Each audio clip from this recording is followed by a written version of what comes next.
All right guys, अबे यार डर लगता है।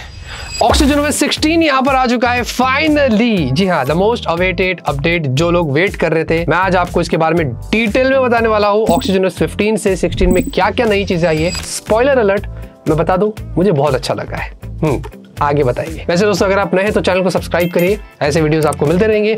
लाइक शेयर सपोर्ट करिए। कमेंट में बताइए दोस्तों, अगर आपको रैंकिंग करना हो यूआईस को तो मुझे कमेंट में लिस्ट बता देना। मैं मेरे हिसाब से 1 UI 8 को ऊपर रखता हूँ, फिर ऑक्सीजनोस और फिर ऐसे मेरी लिस्ट चलती है।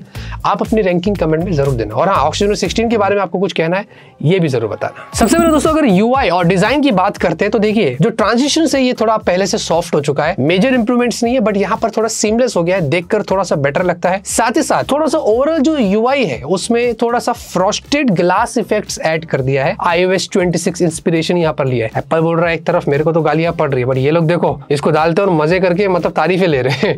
उसके अलावा दोस्तों, एनिमेशंस को भी थोड़ा स्मूथ कर दिया है। ये देखने में मतलब एकदम ज्यादा डिफरेंस नहीं देता है, बट थोड़ा सा फील हो जाता है कहीं ना कहीं। तो ये हमने थ्रू आउट द टाइम जो है वो एक्सपीरियंस किया, जो आपको मैं यहाँ पर बता रहा हूँ। लेकिन साथ में एक नया फॉन्ट आ गया है, वन सेरिफ फॉन्ट। थोड़ा सा आपको डिफरेंट यहाँ पर टेक्सचर मिलता है इसके अंदर। साथ ही साथ फ्लक्स आइकन्स, एक नए आइकन का आपको पैक मिल रहा है फ्लक्स करके। ये बेसिकली थोड़ा सा डेप्थ और शेडो ऐड कर रहा है। और साथ में जब भी आप टाइप करते हैं तो जब स्वाइप्स करते हैं टेक्स्ट के बीच में, तो ये पहले भी वैसे ही था, लेकिन इस बार थोड़ा सा ऐसा हल्का सा ट्रांसपेरेंट और थोड़ा सा ऐसा बबल जैसा फीचर ऐड किया है, जो ये देखने में थोड़ा कूल लगता है। अब जो ऐप ड्रॉवर है बेसिकली इसमें पहले से अब जो है वो थोड़ा ब्लर कर दिया गया है। बैकग्राउंड में थोड़ा ट्रांसपेरेंट फीचर ऐड किया है, जो पहले ऐसा नहीं था। इस बार थोड़ा देखने में अच्छा लगता है। और साथ में साइड में आपको पता है सारे अल्फाबेट्स होते थे, फिर आप जब उसको स्वाइप करते थे ड्रैग करके, पहले कैसा होता था कि सारे कैटेगरीज को अपने हिसाब से वो दिखाता था। इस बार कैसे करता है कि जिन कैटेगरी में आप स्वाइप्स कर रहे हैं वो उसी कैटेगरी में उन एप्स को ही हाईलाइट करता है,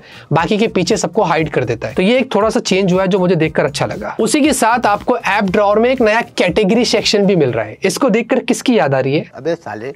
वॉलपेपर और लॉक स्क्रीन की यहाँ पर बात करते हैं तो भाई देखिए, थोड़ा सा यहाँ पर टेक्सचर ब्लर ऐड कर दिया है। पहली चीज तो ये है, थोड़ा दिखने में थोड़ा अलग लगता है। साथ में एडवांस ब्लर इफेक्ट यहाँ पर ऐड हो गया है। ये बेसिकली नोटिफिकेशन जो क्विक सेटिंग्स है उसमें आपको थोड़ा मिलेगा। अगर पहले से कंपेयर करेंगे तो आपको पता चल जाएगा। और जो होम स्क्रीन फोल्डर है इसमें भी यहाँ पर थोड़ा सा उन्होंने एक ब्लर इफेक्ट ऐड कर दिया है। और उसके अलावा अगर आप कोई भी ऐप ओपन करके क्लोज करते तो बैकग्राउंड में जो एप्स होते हैं उनमें थोड़ा सा एक ब्लर इफेक्ट ऐड किया है, थोड़ा मोशन ऐड किया है, जो पहले नहीं था अब हुआ है।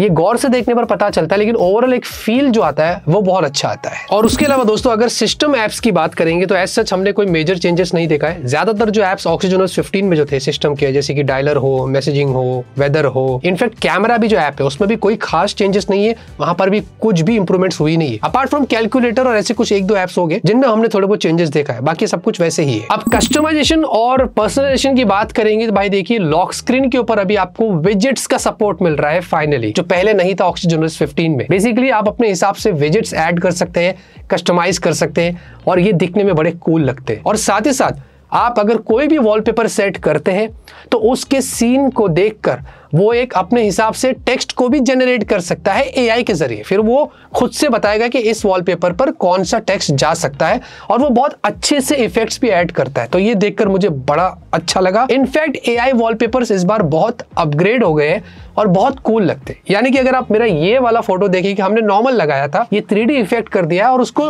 स्माइल भी करवा रहा है। This is very creepy. जो म्यूजिक प्लेयर है लॉक स्क्रीन पर अब आपको थोड़ा सा डिफरेंट इफेक्ट देता है। यहाँ पर थोड़ा सा आपको डिटेल्स ज्यादा मिल रहे हैं कंपेयर टू ऑक्सीजनोस 15 के, मतलब म्यूजिक प्लेयर में थोड़ा एडवांस हो गया है। और साथ ही साथ बैटरी आइकन जो है, जो बैटरी लेवल होती है, वो भी एकदम नीचे की तरफ ऐड कर दिया है। पहले क्या होता था, ये ऊपर की तरफ होता था। ये डिपेंड करता है कि आप कौन सा ऑलवेज ऑन डिस्प्ले यूज कर रहे हैं, बट मैं आपको बाय डिफॉल्ट बता रहा हूँ, ये एकदम नीचे हो गया है, जो दिखने में थोड़ा ना दर्द होता है आंखों में। फिंगरप्रिंट एनिमेशंस जो है वो बहुत अच्छे हो गए हैं, इंप्रूव्ड हो गया है। मुझे ये बढ़िया लगा जो उन्होंने नया वाला ऐड किया है। और साथ में दोस्तों, एक चीज जो मुझे सबसे बढ़िया लगी इसके अंदर, ये मेरा फेवरेट फीचर है। पहले तो आपको बता दूं, जो ऐप्स है फोल्डर्स के अंदर आप पर्टिकुलरली उनको एनलार्ज कर सकते हैं। वो एक्चुअली में आपके होम स्क्रीन पर जो लुक एंड फील है उसको बढ़ा देता है और दिखने में बड़ा अच्छा लगता है। और साथ ही साथ जो पर्टिकुलर ऐप्स है इनको आप विजेट्स में कन्वर्ट कर सकते हैं। अपने हिसाब से ऐप्स को आप रिसाइज कर सकते हैं और जैसे ही वो रिसाइज हो जाता है, फॉर एग्जांपल अगर YouTube की बात करें, फिर उसके अलावा वो आपको उसके डेडिकेटेड शॉर्टकट्स बताता है कि किन किन चीजों में आप YouTube को और अलग तरीके से यूज कर सकते हैं। उन सारी चीजों को आप उसमें ऐड कर सकते हैं और वहां पर ही उस ऐप के दूसरे फीचर्स को भी एक विजेट की तरह इस्तेमाल कर सकते हैं। I am so happy with this dedicated feature. Always on display में पहले क्या था, आपको सीमलेस और क्लासिक के दो ही ऑप्शंस मिलते थे, अभी फुल स्क्रीन आ गया है भाई। जी हाँ, full screen always on display आपको मिल रहा है और ये देखकर बड़ा कूल लग रहा है। और उसके अलावा आपको पूरा एक फ्लक्स थीम्स का सेक्शन दिया गया। ये मोर ऑफ लाइक पूरा iOS 26 से इंस्पायर्ड सेक्शन है, मैं ऐसी बोल सकता हूं,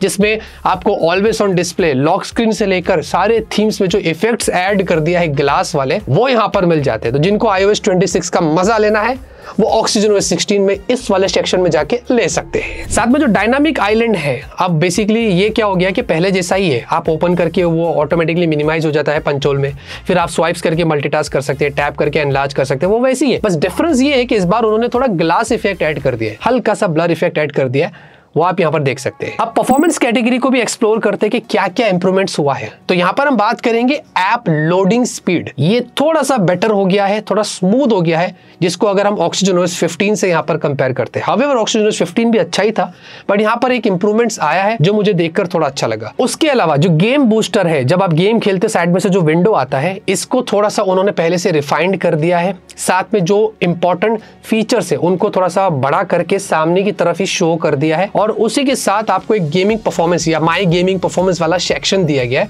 सारे के सारे चीजों को यहाँ पर, जैसे कि परफॉर्मेंस, डिस्प्ले, जीपीयू, ये उनको कैटेगराइज कर दिया है एक ही सेक्शन में। पहले भी होते थे लेकिन वो थोड़ा स्कैटर थे। ये वाला जो फीचर इस बार जो उन्होंने ऐड किया, मुझे बहुत सीमलेस लगा है और बहुत कन्वीनियंट लगा है। तो अगर आप गेम खेलते हैं तो आप जो गेम बूस्टर आपको मिल रहा है वो पहले से ना बेटर है। एआई फीचर्स की बात करें तो भाई देखिए, सर्टेन एआई फीचर्स यहाँ पर ऐड किए, लेकिन सबसे पहली चीज जो उन्होंने जो अच्छा काम करी है, पहले क्या होता था, आपको कोई डेडिकेटेड एआई सेक्शन नहीं मिलता था सेटिंग्स में। अब उन्होंने OnePlus का पूरा एआई हब ऐड कर दिया है। इसमें बेसिकली आपको एआई सर्च मिल रहा है जो पहले भी था। एआई राइटर है, ये नया है, ये आपको बेसिकली जो भी आप लिखते हैं उसको समराइज करवाना है, वो सारी चीजें करके देता है। एआई ट्रांसलेट ऐड कर दिया, जो पहले गूगल ट्रांसलेट का काम लेता था, लेकिन अभी पूरा डेडिकेटेड सेक्शन दिया गया है। इसमें मेल फीमेल की वॉइस वगैरह आप चूज कर सकते हैं और साथ ही साथ आपको इसके अंदर अलग अलग लैंग्वेजेस के भी ऑप्शंस दिए गए। तो ये बहुत पहले से बेटर तरीके से काम कर रहा है। एआई वॉइस स्क्राइब जो पहले भी था अभी भी है, बेसिकली इसमें व्हाट्सएप में कॉल रिकॉर्ड करना है, थर्ड पार्टी एप्स में ये सारे काम करना है, वो आप यहाँ पर कर सकते हैं। एआई रिकॉर्डर आ गया है, पहले भी रिकॉर्डर था लेकिन इस बार एआई डाल दिया है।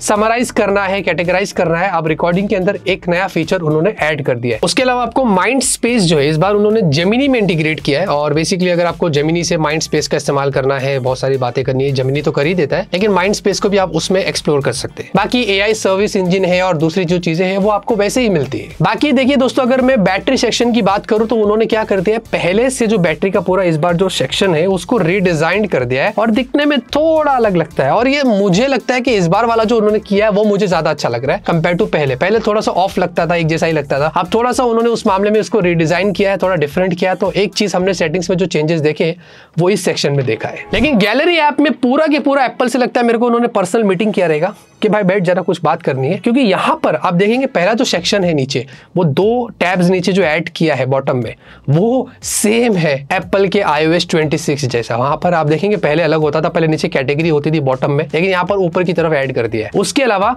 पहले आपको पूरा प्रॉपर्टीज में सेक्शन में जाना पड़ता था, अभी कोई भी इमेजेस या वीडियोस की इंफॉर्मेशन निकालने के लिए इस बार उन्होंने एक आई बटन दे दिया है। तो पूरा जो मेटा इन्फो है अगर आपको किसी की भी चाहिए वो iOS 26 की तरह ही हो गया है और सिंपल हो गया, सीमलेस हो गया। तो वैसी चीजें आपको दिखाई दे रही है। और हाँ, पहले जब आप पोर्ट्रेट में फोटोज लेते थे ऑक्सीजनOS 15 में, तो उसको अपने हिसाब से एपर्चर को एडजस्ट करने नहीं मिलता था। अब यहाँ पर पोर्ट्रेट फोटो में जाके आप एडिट में जाके वहां पर उसके एपर्चर को एडजस्ट कर सकते हैं। तो ये एक चीज अच्छी है जो उन्होंने इस बार ऐड कर दिया है। और साथ ही साथ एक फीचर जो मुझे एआई में बहुत कूल लगा है वो है रील लाइट। बाई चांस अगर आपने नाइट में कोई फोटो ले लिया और वो डार्क और लग रहा है आपको, आप एडिट में जाके उस सेक्शन को पूरा ब्राइट कर सकते हैं। वो एक फ्लैश की तरह फेस के सामने वो लाइट ऐड करता है और डेफिनेटली दिखने में बड़ा अच्छा लगता है। इसमें ऐसा बिल्कुल भी नहीं लगेगा कि आपने बाद में कुछ कारनामा किया है, एकदम रियल लगता है। ये सेक्शन मुझे बड़ा हैंडी लगा है, बहुत यूजफुल है। तो यहाँ पर फाइनली ऑक्सीजन 16 में अगर मैं जेन्युइनली कहूँ तो मुझे काफी अच्छा लगा है, बहुत अच्छा काम किया है, थोड़ा रिफ्रेश कर दिया है ऑक्सीजन 15 से, दिखने में इस बार अच्छा लगता है। और थोड़े बहुत जो फीचर्स उन्होंने ऐड किए जो रिक्वायर्ड थे वो यहाँ पर मुझे लगता है कि उन्होंने वो सही तरीके से किया है। तो जो मुझे बताना था मैंने आपको उसके बारे में बता दिया। और साथ ही साथ मैं आपको बता रहा हूँ स्क्रीन पर ये सारे फोन है जो अर्ली जिन पर अपडेट आएगा ऑक्सीजन 16 का, वो आप यहाँ पर देख सकते हैं आपके सामने। इससे आपको पता चल जाएगा अगर आपका कोई फोन है तो इसमें आपको इतने टाइम में ये अपडेट मिलेगा। बाकी धीरे धीरे बाकी के OnePlus फोन में आपको आगे चल के मिल जाएगी, उसके बारे में भी आगे मैं आपको अपडेट कर दूंगा। तो ये है ऑक्सीजन 16। आपको इसके बारे में कुछ कहना है कमेंट में जरूर बताना। लाइक, सपोर्ट, सब्सक्राइब करके रखिए। तब तक के लिए ऑलवेज कीप स्माइलिंग।